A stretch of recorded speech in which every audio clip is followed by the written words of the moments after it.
수요 정오예배 예배 말씀인데 오늘은 6월절입니다. 6월절은 이제 예수님이 십자가에 이제 죽으시고 다음 날이 바로 6월절이었어요. 그래서 저희가 어저께는 이제 금식도 그렇게 했는데 특별히 4월에는 또 뭐가 있냐? 4월에 보니까 그 유대인의 명절이 두 가지가 있는데 한 가지는 홀로코스트 기념일이에요. 홀로코스트 기념일이 이렇게 있고 4월 18일 욤 하쇼아 이렇게 해서 홀로코스트 기념일이 있고 특별히 또 욤 하츠마우트라고 해서 독립기념일이 또 있어요. 그래서 독립을 이제 기념하는 거죠. 1948년 이제 나라의 독립을 기념하는 날이 4월 26일이에요. 또 4월 26일. 이거는 이제 욤 하츠마우트 이렇게 해서 그러니까 이 홀로코스트가 있고 독립이 있는 거예요. 특별히 6월절이 있고 초실절이 있다고 그랬죠. 그 6월절은 뭘 말합니까? 십자가를 말하고 이것은 부활을 말합니다. 부활. 이 홀로코스트도 십자가를 말합니다. 고난이죠. 그리고 독립도 부활을 말합니다. 이렇게 오늘 다 연결이 되어 있고 특별히 그것을 천국과 지옥으로 연결해서 또 말씀 보려고 해요. 이 십자가는 지옥의 형벌을 말합니다. 이 부활은 천국을 말합니다. 그리고 이 홀로코스트는 지옥과 같고 이 1948년 이스라엘 나라 독립은 부활과 같은 거예요. 아니 천국과 같은 거예요. 그래서 하나님의 우리가 최근에 이제 예레미야 시편에서 하나님의 어떤 분인가 거기에 대해서 세 가지 단어로 나온 말씀이 있어요. 그게 예레미야 9장 24절입니다. 한번 읽어주세요. 자랑하는 자는 이것으로 자랑할지니 곧 명철하여 나를 아는 것과 나 여호와는 사랑과 정의와 공의를 땅에 행하는 자인 줄 깨닫는 것이라. 나는 이 일을 기뻐하노라. 여호와의 말씀이라. 네, 아멘. 그래서 뭡니까? 이게 하나님의 속성 세 가지예요. 우리 계속 봤는데 첫 번째 이 사랑이 바로 헤세드입니다. 헤세드라고 그래가지고 자비하시고 긍휼히 여기시고. 그래서 하나님은 우리를 너무 사랑하시고 우리에게 너무 은혜 주기를 원하시고 그 참으시고 기다리시고 자비하시고 인자하심이 영원하시다. 하나님은 자비하시고 인자하심이 영원하시다. 그게 이 사랑이라는 단어 안에 들어가는 헤세드. 이게 아닌 하나님의 첫 번째 속성이에요. 그리고 이 두 번째, 세 번째가 뭐냐면 정의라는 것은 하나님의 의로운 자에게 복을 주신다는 얘기예요. 의로운 자에게 복을 주시고 공의라는 것은 악을 행한 자에게 심판하신다는 얘기예요. 심판. 그래서 이게 미슈파트라고 했죠. 미슈파트. 그래서 정의와 공의는 옳은 자. 하나님은 너무나 어렵기 때문에 하나님의 의로움, 하나님의 온전함을 입은 사람에게는 복이 천대까지 쏟아지는 거예요. 그리고 하나님을 대적하고 악을 행하고 악으로 가는 자는 심판하는데 하나님이 무조건 심판하시는 거. 그게 이제 이 단어 두 개예요. 하나님은 의로운 자에게 복을 주시는 분이다. 하나님은 악한 자를 심판하시는 분이다. 이 두 가지가 결국에는 이 두 가지가 뭘 말하는 겁니까? 천국을 말하고 이게 지옥을 말합니다. 그러니까 천국 지옥은 하나님의 가장 핵심적인 속성 중에 하나라는 거예요. 근데 이 두 가지보다 앞에 있는 게 뭐예요? 긍휼하심이 가장 첫 번째. 하나님은 너무나 우선 긍휼하시고 너무나 우리를 사랑하시고 우리를 다 아시고 우리에게 은혜 베푸기를 기뻐하시고 용서하기를 기뻐하시고 구원하기를 기뻐하시고 그렇지만 그 다음 단계는 뭐예요? 천국과 지옥이 있다. 하나님의 옳은 자는 천국의 보상, 하나님의 죄악을 저지른 자는 지옥이라는 심판이 있는 것이 바로 하나님의 속성 중에 가장 중요한 거라는 거예요. 그러니까 이 하나님의 어떤 그 선하심은 우리가 너무나 이제 무궁하시다. 그래서 이 요한복음 13장 1절 한번 읽어보겠습니다. 6월절 전에 예수께서는 자기가 이 세상을 떠나서 아버지께로 가야 할 때가 된 것을 아시고 세상에 있는 자기의 사람들을 사랑하시되 끝까지 사랑하셨다. 그러니까 하나님은 너무나 자비하시고 끝까지 사랑하시는 분. 그런데 그것을 끝까지 대적하는 자가 지옥의 심판에 간다. 그래서 여기서 누가 나옵니까? 이 이야기 다음에 가룟 유다가 나옵니다. 가룟 유다가. 그러니까 우리가 하나님을 우리가 버리면 버렸지 하나님은 포기하지 않으신다. 하나님은 끝까지 더 구원하기를 원하시고 모든 자를 구원하기를 기뻐하신다. 하나님 언제나 선하게 이끄시기를 원하신다. 결국에는 선하게 하시는 분이다. 근데 그것을 끝까지 대적하면 하나님의 심판을 받는다. 그게 가룟 유다의 케이스가 딱 나옵니다. 여기 딱 요한복음 13장 이후에 가룟 유다 스토리가 나오는데, 그러니까 하나님이 어때요? 가룟 유다를 그렇게 끝까지 사랑하셨다는 얘기예요. 이 13장 1절에 끝까지 사랑했다라는 게 가룟 유다를 끝까지 사랑했다라는 걸로 연결이 됩니다. 그러니까 가룟 유다가 어때요? 그 돈 때문에, 그 명예 때문에, 그 대제사장, 그 종교 권력 속에 아부하고 싶은 마음에, 또 그 어떤 그런 탐심 때문에 결국에는 예수님이 팔아버리는데 어떻게 해요? 예수님이 끝까지 면전에서 계속 얘기를 해요. 이 손에 넣는 자가, 여기다 손 넣는 자가 나를 팔 것이야. 떡을 받는 사람이 나를 팔 것이야. 그러니까 이제 뭐예요? 예수님이 다 안 되는 얘기지. 이제 회개할 기회를 계속 주는 거죠. 회개할 기회를. 회개할 기회를. 회개할 기회를 계속 줬단 말이에요. 가룟 유다에게. 근데 가룟 유다는 계속 그때 가룟 유다를 끝까지 사랑하시면서 했던 일이 발을 씻기시는 거예요. 그러니까 예수님은 가룟 유다의 발도 씻기셨다. 이 가룟 유다가 팔 그 마음인 걸 알면서도 끝까지 가룟 유다의 발을 씻으시면서 끝까지 주님은 가룟 유다를 사랑하셨다. 근데 가룟 유다를 그 면전에다 대고 그렇게 대놓고 그냥 나가버리고 결국엔 어떻게 해요? 예수님을 팔아버렸기 때문에 결국에는 그게 선을 넘었다는 거죠. 그래서 결국 자살로 마무리되죠. 가룟 유다가 하나님의 심판받는 어떤 케이스같이 이렇게 나옵니다. 그래서 하나님은 자비하십니다. 그래서 주께 돌아오시기 바랍니다. 생명의 성령의 법 안에 들어오시기 바랍니다. 사랑의 아들의 나라에 들어오시기 바랍니다. 그럼 결국 승리하시는 거예요. 그래서 이 중요한 것은 이제 하나님의 자비가 우리 안에 계속 있고 그 이후에는 천국과 지옥, 우리 육체가 끝나면 천국과 지옥으로 나뉘게 되는데, 끝까지 믿음을 지키고 선한 하나님을 신뢰하고 하나님의 자녀된 사람은 영생을 천국으로 간 거고, 끝까지 돌이키지 않고 끝까지 죄악 가운데 선택한 사단의 자녀들은 사단의 장소 지옥으로 가는 거예요. 심판하셔야 하는 게 하나님의 정의다. 그래서 그러니까 유월절, 무교절, 초실절을 보니까 예수님의 십자가와 부활이 나오는데 그곳에 천국과 지옥이 들어가 있다. 그 예수님의 십자가 부활이 천국과 지옥이 들어가 있어요. 홀로코스트와 이스라엘 건국에도 지옥과 천국이 들어가 있어요. 십자가에 먼저 보시면 십자가가 이제 우리가 결국에는 우리가 원래 심판을 받아야 돼요. 우리의 삶에, 우리의 하나님을 대적하고 우리의 머릿속, 우리의 마음속 모든 우리의 악행의 모든 결과가 결국에는 지옥의 심판이에요. 지옥의 심판. 사람은 죄인으로 태어났습니다. 모든 것이 다 타락했기 때문에. 그런데 이 지옥의 심판을 누가 대신 당하신 거예요? 우리를 사랑하시고 우리를 창조하신 우리 아버지 예수님이 대신 당하신 것이 바로 이 십자가라는 거예요. 대신.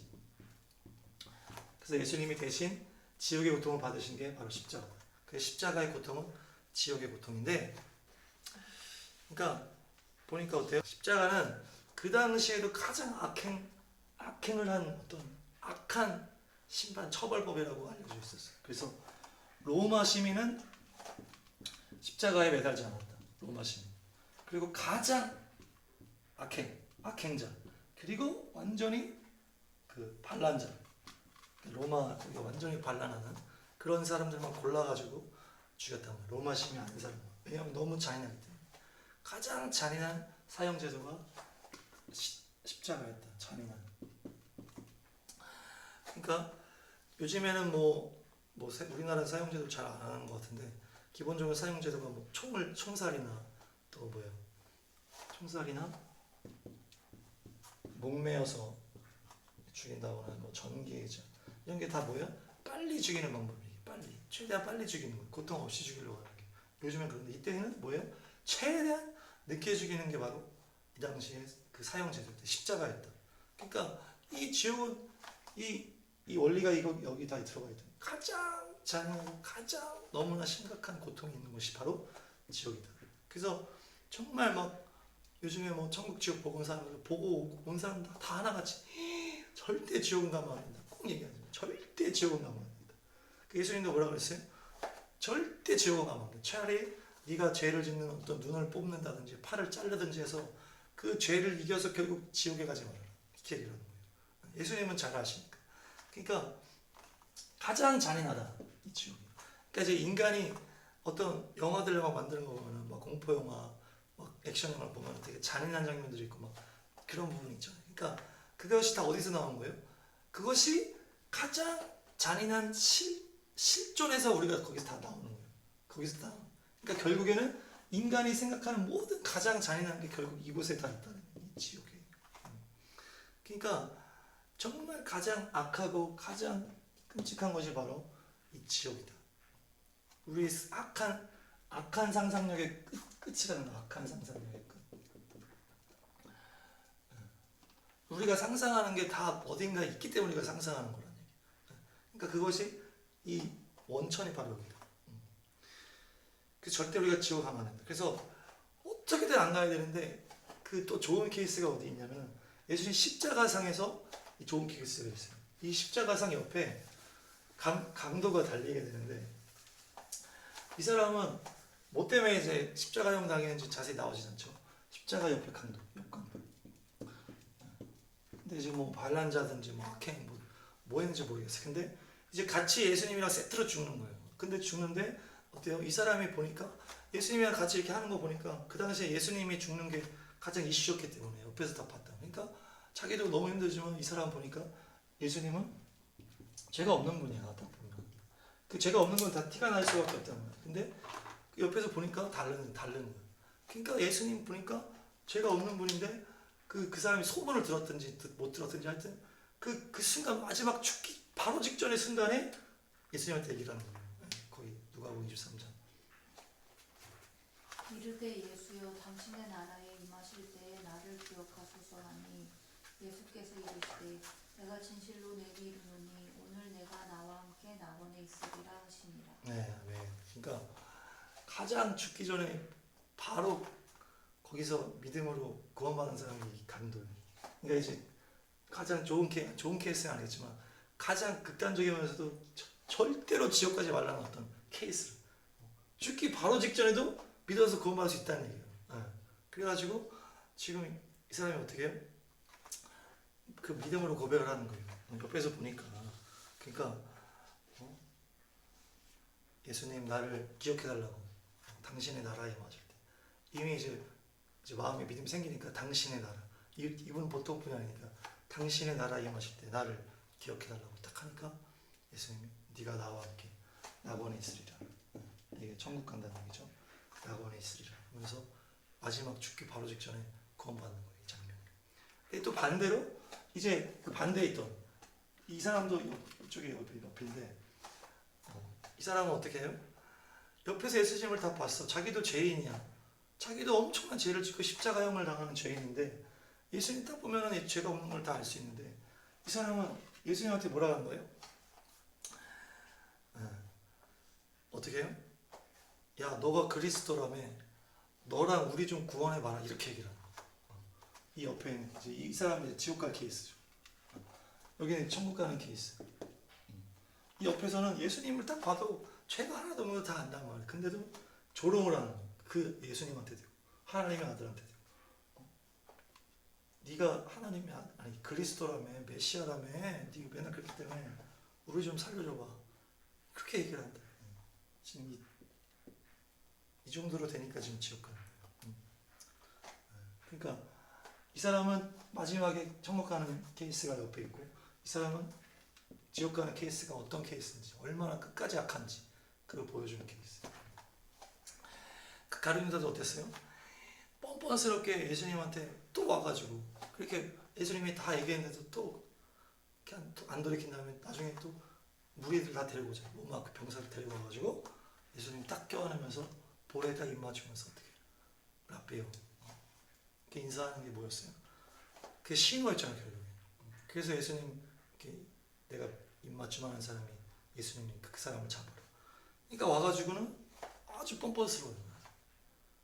예수님은 그걸 다 알면서도 함께 동무고 동락한 그 스승님한테도 그렇게 얘기했지만 결국 끝까지 돌이키지 않고 완전히 뻔뻔스럽게 그렇게 팔아버렸다. 그러니까 결국 심판을 받을 수밖에 없는 상황이다. 지옥은 하나님의 나라의 감옥입니다. 하나님 나라의 감옥이에요. 감옥. 지옥이라는 것은. 그렇기 때문에 이 땅에 감옥이 있기 때문에 어때요? 어떤 법이 진행되고 어떤 심판이 진행되면서 공의가 정의가 유지가 되는 거예요. 그러니까 이 감옥은 무조건 있어야 되는 거예요.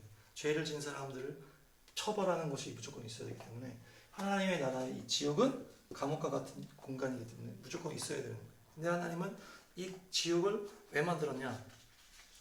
그러니까 인간을 잡아 넣으려고 만든 게 아니다. 원래는 사단 마귀 귀신들을 심판하기 위해서 만든 데다. 그 말씀 보시면 마태복음 25절 읽어주세요.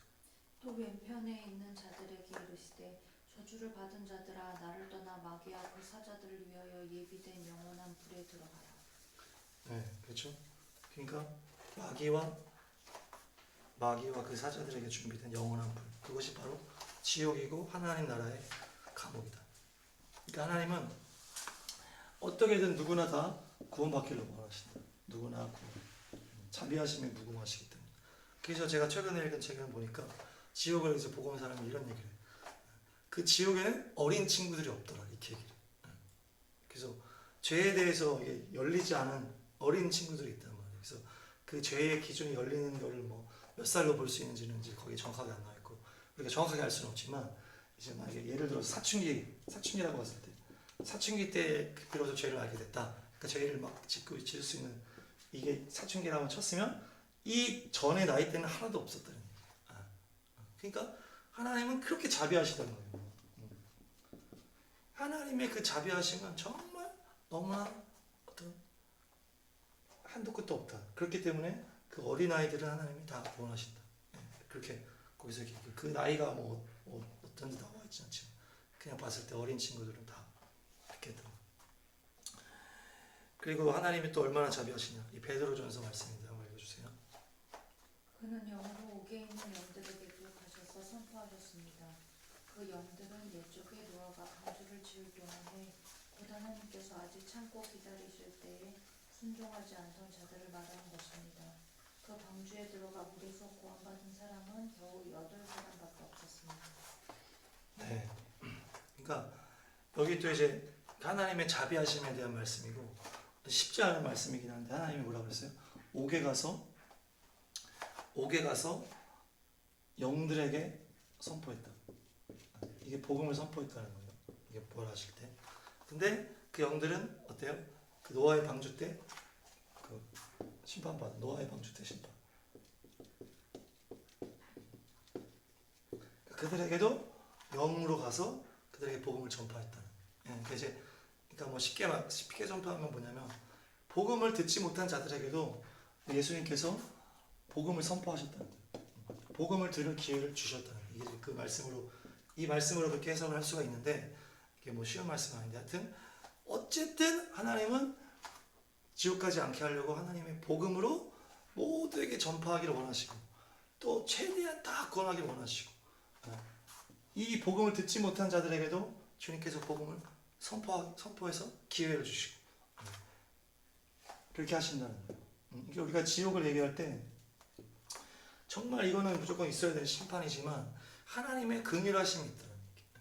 하나님의 긍휼하심을 끝까지 그것을 저버리고 죄악으로 가는 자들이 지옥에 가는 거다. 그래서 우리가 지옥을 이야기할 때는 꼭 하나님의 긍휼에 대해서 꼭 기억을 하셔야 돼요. 그래서 아이고 이런 사람은 어떻게 된 겁니까? 막 우리 생각으로 막 우리가 더 하나님보다 또 자비한 것처럼 우리가 더 하나님보다 똑똑한 것처럼 막 이렇게 하면서 뭐 지옥에 대해서 이렇게 얘기하는 사람들이 많은데 우리가 지옥을 생각할 때는 무조건 하나님은 너무나 긍휼하신 분이다. 그러니까 우리가 막 하나님 잘못 심판하셨을까봐 걱정할 필요가 없다는 얘기야 말이야. 하나님이 잘못 심판할까봐 우리가 걱정할 필요가 없는데 사람들이 그런 거 가지고 지옥 가지고 막 논란을 하는 사람들이 많습니다. 하나님은 너무나 자비하시기 때문에 우리가 어떻게든 지옥 가면 안 됩니다. 그래서 우리 주변에 안 믿는 자들, 믿음 없는 자들에게 아까 얘기했지만 막판 뒤집기라고 해서라도 그 복음을 선포해서 그 다 막판 뒤집기라도 해서 지옥으로 안 보내야 되겠다. 할렐루야. 네. 그리고 이제 예수님은 다시 살아나셔서 부활의 첫 열매가 되셨다. 그 사람이 다 부활의 첫 열매. 부활은 이제 천국으로 연결할 수 있다고 했죠. 부활. 이 첫 열매라는 것은 이제 예수님 안에 있는 자들이 그 이후에 똑같이 열매 맺을 거기 때문에 예수님을 첫 열매라고 했다. 그래서 그 이후에 쭉 이어서 나오는 거죠. 우리도 예수님 안에 있는 자들은 예수님처럼 부활하게 된다는 얘기. 예수님의 부활하는 장면을 우리가 보면 아 내가 이렇게 되겠구나라고 볼 수 있는 거예요. 예수님이 딱 죽으신 다음에 무덤에 딱 들어갔어요. 그렇게 된 다음에 예수님이 다시 살아나셨단 말이에요. 근데 예수님은 어디로 다시 살아났어요? 이 땅으로 다시 살아났어요. 근데 이제 예수님은 뭐 이 땅에 다시 살아나고 싶지 않으셨을 수도 있는데 다시 살아나셔서 그 부활에 대한 것을 선포하셔야 되기 때문에 다시 살아나신 거예요. 그래서 40일간 제자들한테 보여주시고 이렇게 막 다 자국도 다 보여주시고 같이 뭐 밥도 드시고 하나님의 나라를 더 풀어서 설명해 주시고 이제 너희들에게 마지막으로 또 하면서 40일 동안 하신 다음에 500명이 보는 앞에서 하늘로 오르셨다. 승천하셨어요. 500명이 보는 앞에서 승천하신 거예요. 이렇게 간 거예요. 이제 이 40일을 이제 여기다 하신 거죠. 근데 이제 우리는 뭐 이렇게 40일 동안 할 필요가 없기 때문에 예수님처럼 똑같이 우리 죽어 그 무덤에 들어가면 잠자고 깨어나는 것처럼 하나님의 나라로 다시 태어난다는 거예요.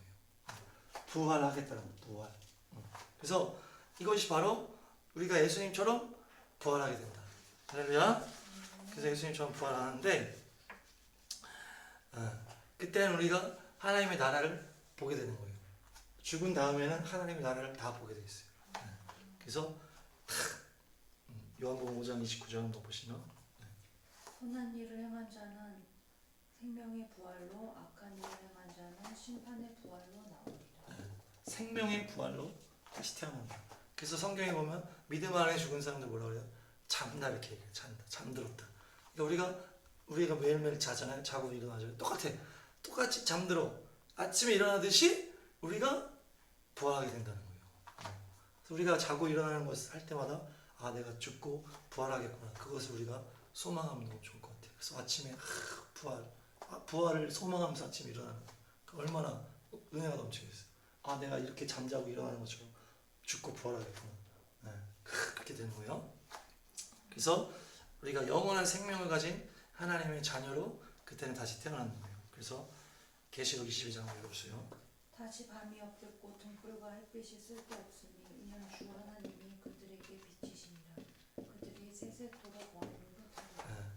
그곳에서 우리가 영원토록 왕노릇한다. 다스리고 통치하시는 거예요. 예수님과 같이 예수님처럼 예수님과 함께 그렇게 되실 줄 믿습니다. 그래서 우리가 자는 것처럼 죽어 그 다음에 아침에 일어나는 것처럼 깼을 때 부활하게 되는 거예요. 그러면서 영광스럽게 부활하고 생명의 부활로 해서 주님과 함께 왕으로 다스린다. 예수님의 부활 장면을 보면 온몸에서 광채가 나. 그래서 멀리서 제자들이 봤을 때는 예수님인지 좀 몰라. 너무 광채가 나니까. 그래서 우리가 부활하면은 온몸이 영의 몸이라고 그러죠. 그래서 너무나 광채가 나는 몸으로 바뀌어요. 가장 멋진 외모로 바뀐다 그래요. 그래서 가장 좋을 때 나이 아니면 가장 멋진 죄에 찌들은 어떤 그런 얼굴이 아니고 정말 아름다운 최고의 모습으로 부활하게 돼요.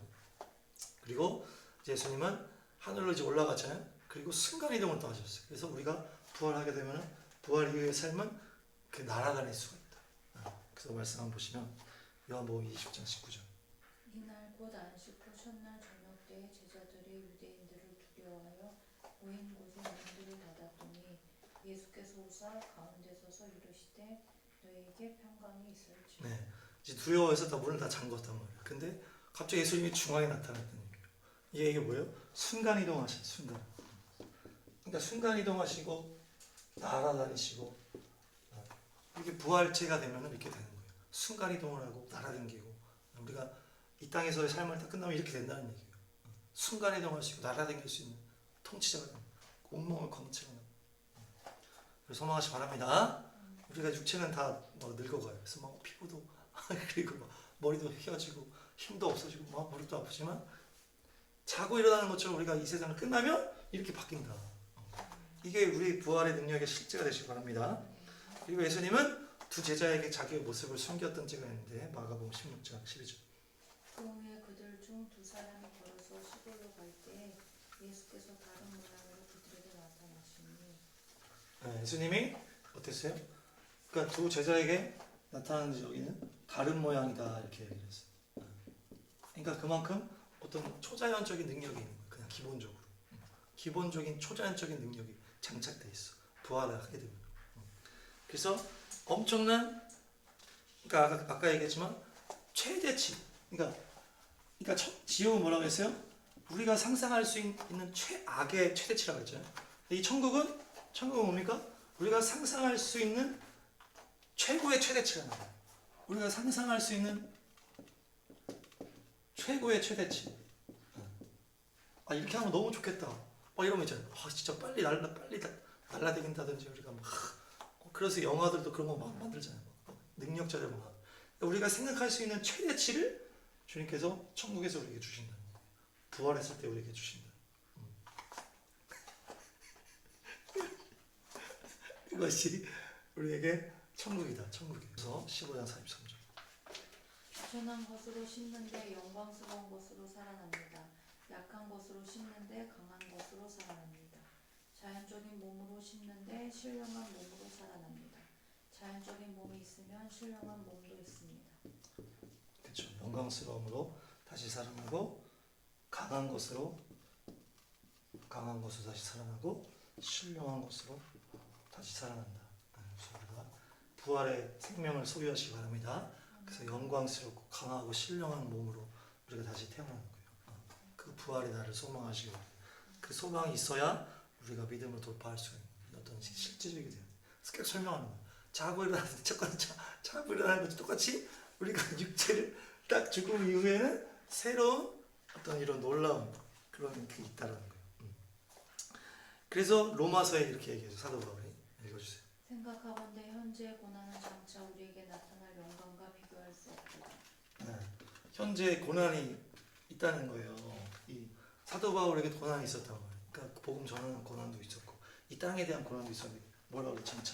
장차 올 영광과는 비교할 수 없도다.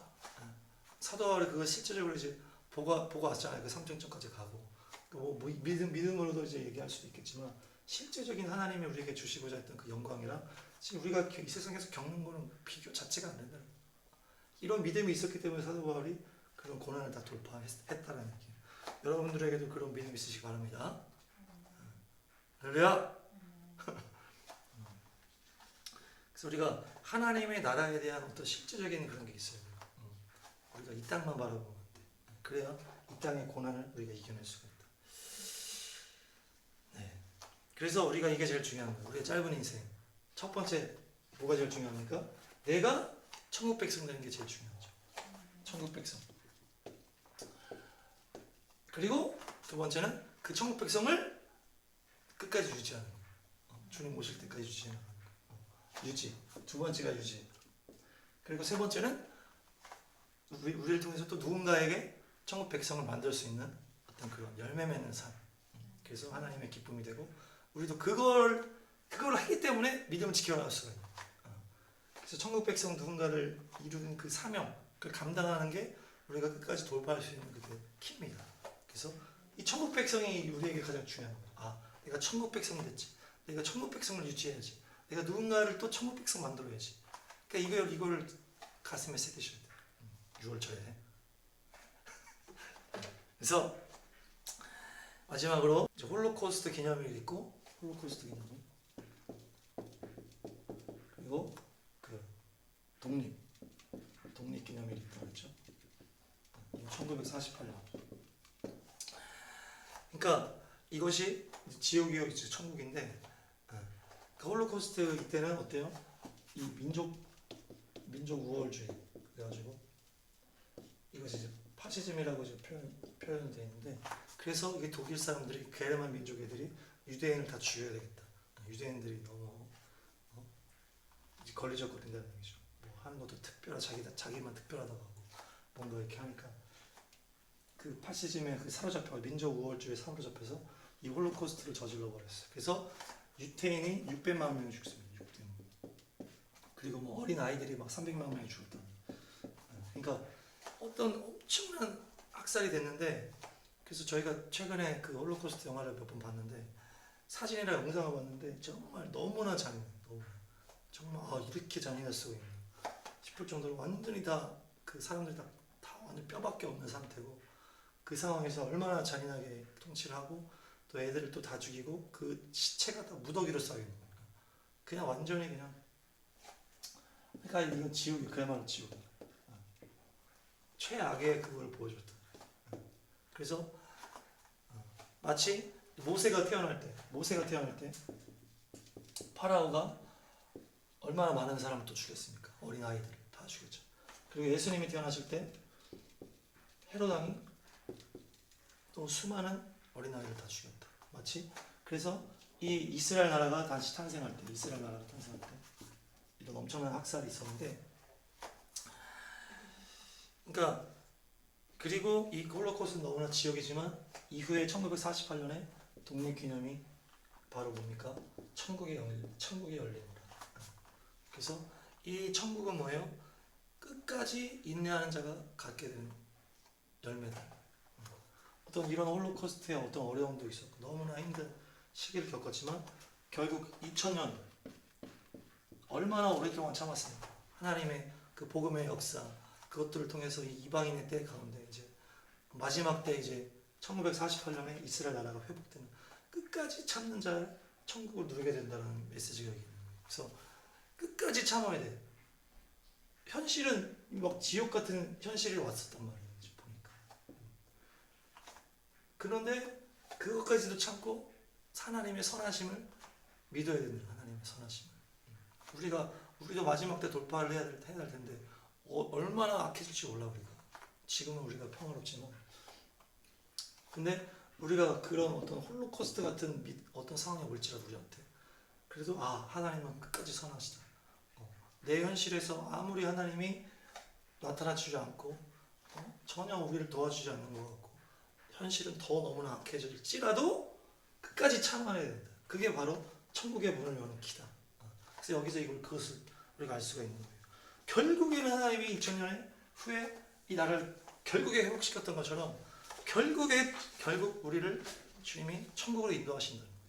그 가기 전까지는 정말 홀로코스트 같은 일이 우리에게 있을 수도 있다. 정말 우리 기도 하나도 응답되지 않고 우리 상황이 정말 악해질 수도 있다는 얘기예요. 마지막 때로 가고 있기 때문에. 지금 이제 그때 믿음을 지켰을 때 이제 물론 하나님의 그 마지막 대부흥을 주신다 그랬죠. 그것이 바로 에스겔 37장인데 보겠습니다. 37장. 나를 급여 사방으로 지나가게 하시기로 본즉 그 골짜기 지면에 뼈가 심이 많고 아주 말랐더라. 그가 내게 이르시되 인자야 이 뼈들이 능히 살 수 있겠느냐 하시기로 내가 대답하되 주 여호와여 주께서 하시나이다. 네, 그래서 이게 이런 믿음이 필요하죠. 에스겔 37장이 이제 마른 뼈잖아요. 마른 뼈. 그래서 이것이 이스라엘을 말한다. 그래서 살 수 있겠냐? 주님이 아십니다. 그래서 주님이 하시면 할 수 있다는 이제 믿음의 고백인데, 그래서 에스겔이 주님의 마음을 따라서 이제 대언을 하는 거예요. 그러니까 이제 뼈가 붙고, 근육이 붙고, 살이 붙고, 그래서 딱 서는 거예요. 그 다음에 뭐가 들어갑니까? 생기가 들어가요. 생기가 들어가니까 큰 군대가 됩니다. 그러니까 우리 사람의 생각으로는 할 수가 없고 사람의 능력으로는 할 수 없어. 근데 하나님이 하시면 된다. 하나님의 신으로 가능하다. 생기로 가능하다. 그 믿음이 우리에게 있어야 된다. 그렇게 하니까 결국에 큰 군대가 된다. 그래서 우리가 마지막 때로 갈수록 이런 믿음이 있어요. 마른 뼈도 주님이 살릴 수 있다. 주님이 하시면 이 마른 이 장작 같은 이스라엘이 회복된 것처럼 우리 마지막 때 우리가 정말 마른 뼈 같은 삶으로 갈 수 있을지라도 아니다. 주님이 하시면 큰 군대를 이루신다. 그 믿음으로 갔을 때 주님께서 또 마지막 대부흥의 역사도 주시고 믿음을 끝까지 지킬 수 있는 믿음을 주시는 거예요. 그것이 바로 부활이다. 부활. 그래서 우리가 부활을 기대하고 그것을 천국으로 가는 거예요. 그래서 우리가 마지막 때 끝까지 참아서 믿음으로 승리해서 결국 다 천국에 다 꼴이 나시길 바랍니다. 그리고 부활의 열매가 우리 삶에 넘쳐서 마지막 또 주님 앞에 또 하나님 앞에 영광 올려드리고 또 많은 영혼들을 또 천국으로 이끄는 여러분들의 삶이 되시길 바랍니다.